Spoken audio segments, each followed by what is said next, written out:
आज हम बात करने वाले हैं इकाई 2 में विलयन के बारे में पढ़ेंगे।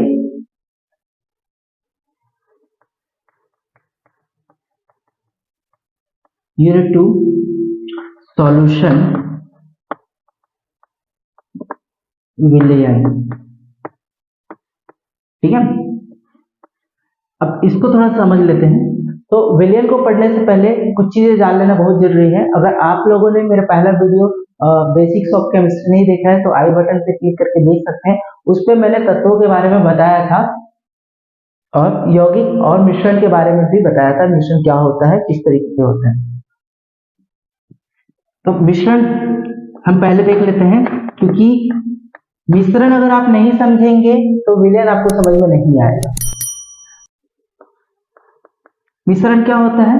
तो दो या दो से अधिक पदार्थ जब आपस में मिलते हैं, ठीक है, इनका अनुपात निश्चित नहीं होता है ना। अनुपात अलग अलग हो सकते हैं, इनका अनुपात को फिक्स नहीं होगा, तब उसे हम क्या कहते हैं? मिश्रण कहते हैं, जिसमें प्रत्येक जो अवयवी पदार्थ होते हैं सबका एक अलग इंपॉर्टेंस होता है।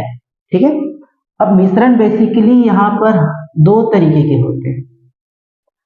एक होता है समांगी मिश्रण,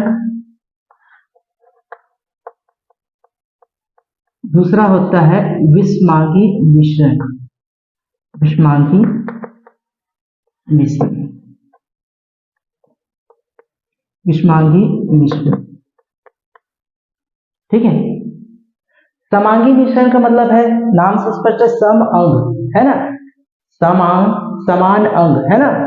तो यहाँ पर जो है इनके कंपोनेंट जो होते हैं, यानी कि जो पदार्थ होते हैं वो बराबर होते हैं, है ना, एक समान अंगों के होते हैं, इसलिए उसे हम समांगी कहते हैं। ठीक है, इस तरह की मिश्रण को हम क्या कहते हैं? समांगी मिश्रण कहते हैं। दूसरा है विषमांगी मिश्रण। तो इनके जो कंपोनेंट होंगे, उनके जो कंपोनेंट होंगे वो क्या होंगे? अलग अलग होंगे, एक जैसे नहीं होंगे, विषम वाले होंगे, है ना।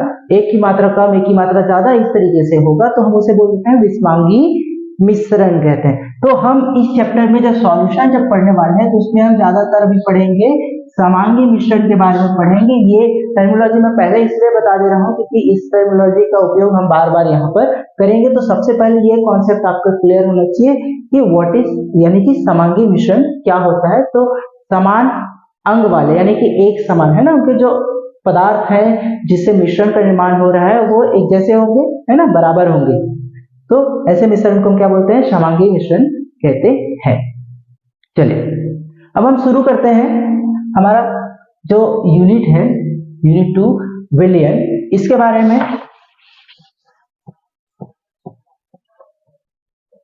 तो हम हमारे दैनिक जीवन में जितने भी वस्तुओं का उपयोग करते हैं उसमें हम पूरी तरीके से शुद्ध पदार्थ का उपयोग नहीं करते। कहीं ना कहीं हम उस पर अशुद्ध पदार्थ या वहां पर उसमें कहीं न कहीं मिश्रण पाया जाता है। शुद्ध पदार्थ का उपयोग हम प्योर रूप से नहीं करते हैं।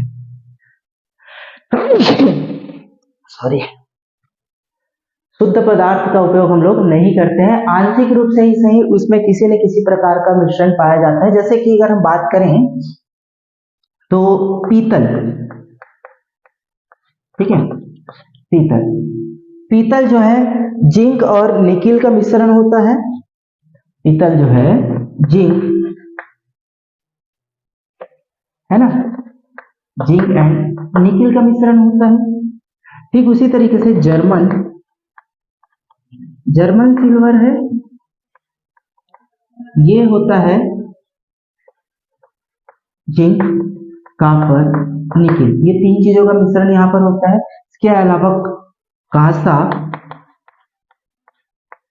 ठीक है, कांसा यहाँ पर होता है तांबे का, ठीक है, कॉपर एंड निकिल, ठीक है, कॉपर और निकिल का मिश्रण होता है, सॉरी, कॉपर और टीन का, कॉपर और टीन, स्टेनस, ठीक है, कॉपर और टीन का मिश्रण होता है। तो इस तरीके से जो हम हमारे दैनिक जीवन में जो उपयोग कर रहे हैं वो पदार्थ भी प्योर शुद्ध नहीं है।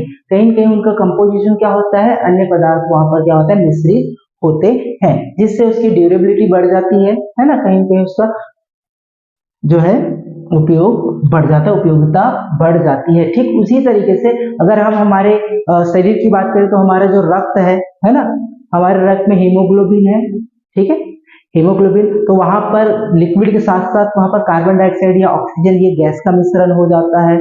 उसके अलावा पेय पदार्थ की बात करें तो यहाँ पर जो सोडा वाटर होता है हमारे शरीर में, वो भी चीज क्या है, मिश्रण है। नमक ये भी क्या होता है, मिश्रित होता है, ठीक है। उसके अलावा जो हम लोग हवा लेते हैं श्वास के लिए, ऑक्सीजन लेते हैं, तो वहां पर नाइट्रोजन की भी मात्रा वहां पर क्या होती है, मौजूद होती है। तो हम बहुत कम ऐसे पदार्थ हैं जो हम प्योर फॉर्म में उपयोग करते हैं, कहीं ना कहीं किसी न किसी कंपोजिशन में उनका मिश्रण पाया जाता है। तो ये एक जो है मिश्रण है जिनका समांगी या विषमांगी रूप से मिश्रण हमें वहां पर देखने को मिलता है, ठीक है। आई होप समझ गए होंगे, ये बेसिक सा चीज है। उसके बाद अब हम चलते हैं हमारे मेन कॉन्सेप्ट की तरफ, ठीक है। क्या है हमारा मेन कॉन्सेप्ट, विलयन। विलयन क्या है, तो दो या दो से अधिक पदार्थ है ना, दो है, जैसे ए कोई पदार्थ है, बी कोई पदार्थ है, तो दो या दो से, ये कम से कम दो है, इससे भी ज्यादा हो सकता है, सी डी ई एफ ऐसे हो सकते हैं, ठीक है। या कोई भी ऐसे दो या दो से अधिक पदार्थ जो आपस में रिएक्शन नहीं करते, इनके बीच में किसी भी प्रकार का कोई रिएक्शन नहीं होता है, तब ऐसे पदार्थ समांगी रूप से जब मिलते हैं, किस रूप से, समांगी रूप से, यानी कि उनका मिश्रण किस रूप में होता है, समांगी मिश्रण के रूप में जब होता है, तो इस तरीके का जो मिश्रण प्राप्त होता है उसे हम विलयन कहते हैं। क्या कहते हैं, विलयन कहते हैं, ठीक है। जिसके कंपोजिशन को हम कुछ लिमिट तक यानी कुछ सीमा तक परिवर्तित कर सकते हैं, यानी कि इनका जो कंपोनेंट है, इनके जो कंपोजिशन है, ए और बी सपोज एक दो कंपोनेंट है, तो इनके कंपोनेंट को एक लिमिट तक हम क्या कर सकते हैं, चेंज कर सकते हैं। तो इस तरीके के मिश्रण को हम क्या कहते हैं, विलयन कहते हैं, ठीक है। इस तरह के मिश्रण को क्या कहेंगे, विलयन कहेंगे। अब कंपोजिशन की बात कर रहे हैं जिसे हम चेंज कर सकते हैं, तो भाई ये ए है और ये बी है, तो ये ए और बी है क्या चीज, है ना। तो किसी मिश्रण के लिए दो कंपोनेंट मिनिमम चाहिए, तो ये कंपोनेंट है क्या, तो एक होता है विलेय, क्या होता है, विलेय, जिसे हम सॉल्यूट कहते हैं। क्या कहते हैं, सॉल्यूट। और दूसरा जो कंपोनेंट होता है वो होता है विलायक। क्या होता है, विलायक, जिसे सॉल्वेंट कहा जाता है। क्या कहा जाता है, सॉल्वेंट कहा जाता है। अब ये दोनों आपस में रिएक्शन नहीं करते, लेकिन मिश्रित होते हैं, मिक्स होंगे और क्या बनाएंगे, विलयन बनाएंगे। क्या बनाएंगे, विलयन, जिसे हम क्या कहते हैं, सॉल्यूशन। क्या कहते हैं, सॉल्यूशन कहते हैं, ठीक है। तो ये जो दो कंपोनेंट हैं, विलेय और विलायक, जिसे सॉल्यूट और सॉल्वेंट कह रहे हैं, ये दोनों मिलते हैं और क्या बनाते हैं, विलयन या सॉल्यूशन का निर्माण करते हैं। अब ये दो तो हमारे पास मेन कंपोनेंट हो गए, जो ए बी हम जो बोल रहे थे समांगी रूप से मिलकर विलयन बना लेते हैं। अब ये जो सॉल्यूट है वो क्या है, सॉल्वेंट क्या है, ये भी एक मेजर चीज है, हमें जानना जरूरी है कि विलेय क्या होता है, विलायक क्या होता है। दोनों चीजों से मिलकर क्या बन रहा है, विलेय बन रहा है, सॉरी विलायक बन रहा है। तो विलेय क्या है, तो विलेय की अगर हम बात करें, विलेय क्या होगा, विलेय, तो विलेय ऐसा पदार्थ होता है जो किसी विलयन में घुलता है। क्या होता है, घुलता है, सॉल्यूबल है। क्या है, सॉल्यूबल है।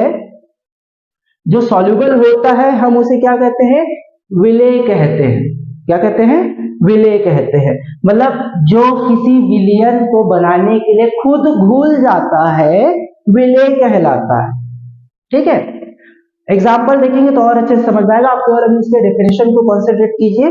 विलेय क्या होता है, जो किसी विलयन के निर्माण में खुद घुल जाता है, डिसॉल्व हो जाता है, डिस्पर्स हो जाता है, क्या कहलाता है, क्या कहलाता है, विलेय कहलाता है। दूसरा विलायक।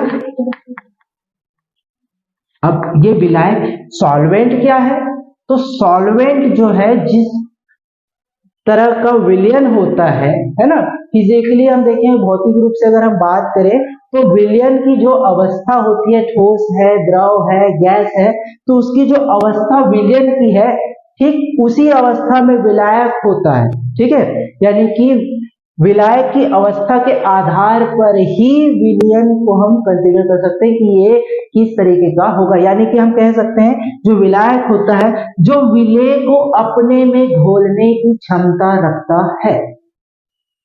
विलेय सॉल्युबल है, बट किस में सॉल्युबल है? सॉल्वेंट में सॉल्युबल है, यानी कि जो विलेय पदार्थ होते हैं विलायक में घुल जाते हैं, है ना। तो विलायक क्या है? जो विलेय को अपने में घोलने की क्षमता रखता है, क्या कहलाता है? विलायक या सॉल्वेंट कहलाता है। तब यहां पर सॉल्वेंट और सॉल्यूट दोनों जब आपस में मिलते हैं, ठीक है, रिएक्शन नहीं होगा, लेकिन उनका जो कॉन्सेंट्रेशन है वो हो सकता है समांगी रूप से हो, होमोजीनस हो, तब क्या बनता है? सॉल्यूशन का निर्माण होता है। एग्जाम्पल के तौर पर आपको इससे और अच्छे से क्लियर हो जाएगा। एग्जाम्पल के तौर पर ये एक ग्लास है, ठीक है, एक जार है, ठीक है, क्या है? एक जार है। यहां पर हमने ओवरऑल 100 ml, यहाँ पर क्या हमारा सॉल्यूशन है, 100 ml क्या है? सॉल्यूशन है, 100 ml क्या है? सॉल्यूशन। तो इस पर यहां पर अब मैं एक चीज कह रहा हूं, सॉल्यूशन 100 ml है, तो इसमें सॉल्यूट और सॉल्वेंट भी होंगे, तो इस पर 90 ml वाटर है। क्या है? 90 ml वाटर है। 90 ml क्या है? वाटर है। देखो लिक्विड और लिक्विड की बात करो, 90 ml वाटर है, तो ये इस समय क्या हो जाएगा? सॉल्वेंट हो जाएगा, ठीक है। और 10 ml अल्कोहल है, क्या है? 10 ml अल्कोहल। तो ये अल्कोहल अभी क्या हो जाएगा? सॉल्यूट हो जाएगा। क्यों? क्योंकि वाटर की मात्रा क्या है? ज्यादा है। अगर हम एक तरीके से और इसको करें तो किसी विलयन में जो मेन कंपोनेंट है वहां पर उनके कंपोनेंट में जिस पदार्थ की मात्रा ज्यादा होगी वो सॉल्वेंट होगा, जिस पदार्थ की मात्रा कम होगी वो क्या होगा? सॉल्यूट होगा।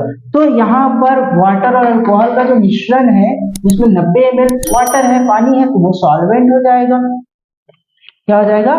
सॉल्वेंट हो जाएगा। और 10 ml अल्कोहल है तो क्या हो जाएगा? सॉल्यूट हो जाएगा। अब जस्ट अपोजिट करते हैं इसको, ठीक है, क्या कर दे? अपोजिट। तो 90 ml क्या है? अल्कोहल है, ठीक है, 90 ml क्या है? अल्कोहल है। और 10 ml क्या है? वाटर है, ठीक है। तो ये हमारा अल्कोहल क्या हो जाएगा? क्या हो जाएगा? सॉल्वेंट हो जाएगा, यानी कि विलायक होगा, ठीक है। और वाटर 10 ml है तो उस समय ये क्या हो जाएगा? सॉल्यूट हो जाएगा, ठीक है। तो इस तरीके से हम कह सकते हैं कि किसी विलयन में जिस पदार्थ की मात्रा ज्यादा होती है वो विलायक होता है, और जिस पदार्थ की मात्रा कम होती है वो क्या होते हैं? विलेय होते हैं, ठीक है। समझ गए आप लोग? समझ गए होंगे। तो नोट करना चाहो तो कर सकते हो, इसे मिटा दे रहा हूं, स्क्रीनशॉट ले लीजिए फटाफट।